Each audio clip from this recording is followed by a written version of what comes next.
Well, welcome into CBS Sports HQ. Kiana Martin here alongside Chris Williamson as the Super Bowl is officially in the rear view and the hardwood takes center stage, as does a top 10 showdown in what was supposed to be a battle between two of the brightest young stars in college hoops. Listen, Kiana, and what might go down as the greatest men's freshman class ever. Monday, we were going to be treated to Darren Peterson's #9 Kansas Jayhawks versus Coach Pete's #1 and undefeated Arizona Wildcats.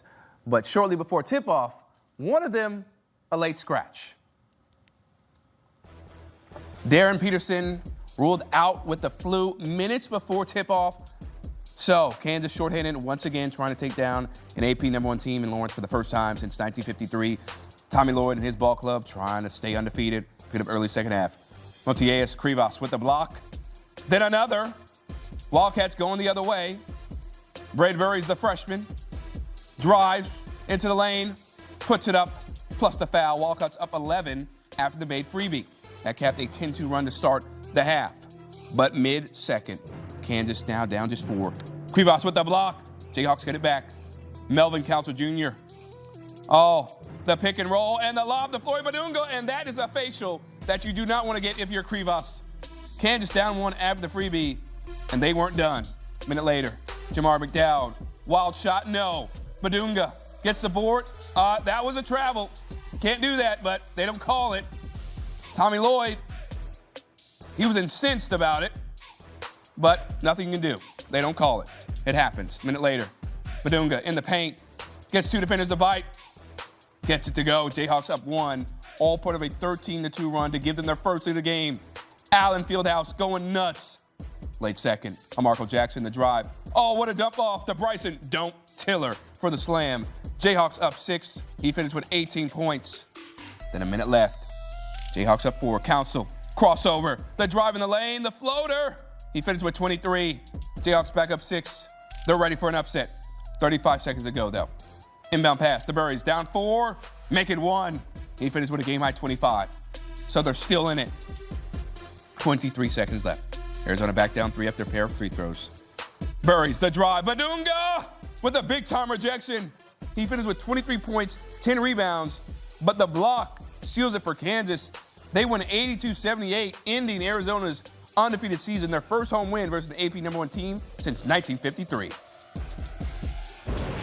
Time now to bring in CBS Sports senior college basketball writer Matt Norlander. And Matt, listen, even without Darren Peterson, this game gave you everything and then some. Kansas took Arizona's best punch. They were able to hang in it.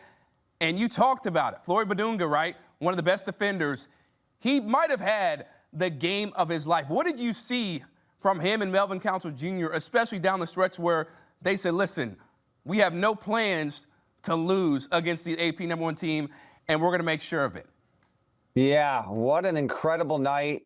My big immediate statement here is games like what we just saw at Allen Fieldhouse, the scenes emanating from that building in Lawrence, Kansas, are why college basketball is my favorite sport. This was an amazing night for college basketball and what has been an amazing season, one of the best seasons we have seen in this sport over the past 10, 15, 20 years. We keep getting incredible games. This was the 75th ranked-on-ranked matchup we've had in this sport this season, and so many of them have delivered. Badunga was incredible. I thought he was the best player on the floor, and that's no shorting Melvin Council Jr. Bryce Tiller was also really good for Kansas. McDowell as well. For those guys, that team, to rally in that building without the presumptive number 1 pick on the floor against the #1 undefeated Arizona Wildcats that have been able to physically impose their will against every other team they faced this season was so impressive. I mean, it is that building. There is an incredible voodoo to it. I give Kansas as much credit for its defense and its swarming as I do the aura of that building. When Arizona, for the majority of the final 8 minutes and change of that game, it could not get shots to fall. Now, tense game, big moment. I get all of that, but there's just something about that building. Just incredible. This Kansas team has not been at full strength for the majority of the season, be it without Peterson. Bill Self had unexpectedly had to miss a game due to a health issue earlier this season. They've had, a little bit of injuries here and there, but they keep persevering. It's not the best team in America, but hard to be impressed by many more other teams than Kansas with what I've seen, the opponents they faced. Big time win in a big time spot to increase their tournament resume all the more. And even beyond that, Chris, to get this win the way it did, how do you not have belief as a unit that you are capable of going out and beating any team on any night? This win has a shelf life. It will surface with Kansas when we get to March and postseason play. I really think this is huge for that team's belief and morale when it comes time to play in the big bracket. 100%. You know, it's funny, Matt. Pregame, we were talking about how Arizona at some point, they're going to need threes to win a game. They outshot, right? They shot better than Kansas from three, okay? They shot 40%. They out-rebounded them, okay? And yet they still did not win this game. So what do you think really changed in those last 8 minutes or so where Kansas just changed gears? You know, watching that game play out, like, could the execution have been a little bit better from Arizona? Sure. But there were at least 4, if not 5 shots that typically would just fall that didn't. And then it's exemplified in the block by Badunga. Burries gets him one-on-one. Obviously, Burries is immensely talented. Very well could be a lottery pick in a few months from now. He thinks he's got Badunga beat, but Badunga is an elite defender, recovers, swats it away, and that's the game-clinching play right there. I was surprised at a few bunnies that didn't fall for Arizona. Those shots have fallen way more often than not. That is part of playing on the road in league play. And that is as intimidating, if not literally the most intimidating environment that the sport can offer. So, big picture, maybe not the worst thing in the world that Arizona gets the loss, and now it's not going to carry this huge storyline. I would have loved it for college basketball to have an unbeaten high major team going to the back end of February without a loss. That's now gone and off the table. Shouts to Miami, Ohio, the lone undefeated team left in the sport. But it was a case of not getting those shots to fall. They did what they do from three-point range. You know, they outshot from there, from Kansas. They were able to get some decent moves on the boards there. And, you know, could they have made a few more foul shots? Yes. It was 14 foul shots overall taken for Arizona to 25 for Kansas. Arizona was 8 of 14 from the line. Turnovers, it had 13. Kansas had 11. The margins actually weren't that big, and the final margin was just 4 points overall. My last thing on Arizona is this. Koa Pete in this game, 6 points, 5 rebounds. I was looking for him to have a little bit more of an authoritative presence. Now, he is just still a freshman, so I understand that. But for Arizona to be the big picture, #1 team, 1 seed, national title threat, I think Pete is going to have to elevate in these big moments just a bit more to give them a better chance overall. But this was mighty impressive by Kansas, man. We find out shortly before the game tips that Peterson's not going to play due to flu-like symptoms, and you think, okay, well, Kansas has a shot, but it's not nearly what it was when we thought he was going to be available, and then they win without him. Incredible stuff. Yeah, an unbelievable story in college basketball, a game that we remember for a very long time. Kansas gets their first win, over a #1 team at Allen Fieldhouse. Now, speaking of Peterson, Matt, what do you make of his late scratch? Not the fact that, you know, he was out for flu-like symptoms, but the fact that the scratch came so late before tip-off.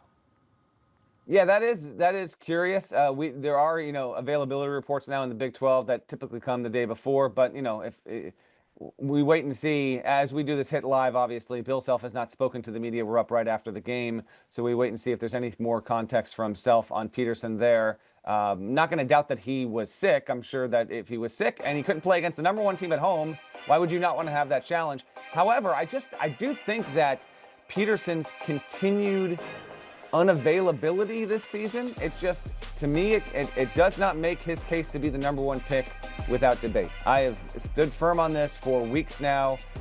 And again, if Peterson is able to return in Kansas's next game and doesn't miss another game and plays 30-plus minutes from the next game on to the end of the season, then he'll probably put that to rest. But this is... You know, this is one of the biggest stories in the sport this season. And it is, like, the game was incredible. Kansas gets the win without him, so they're not hurt for not having him.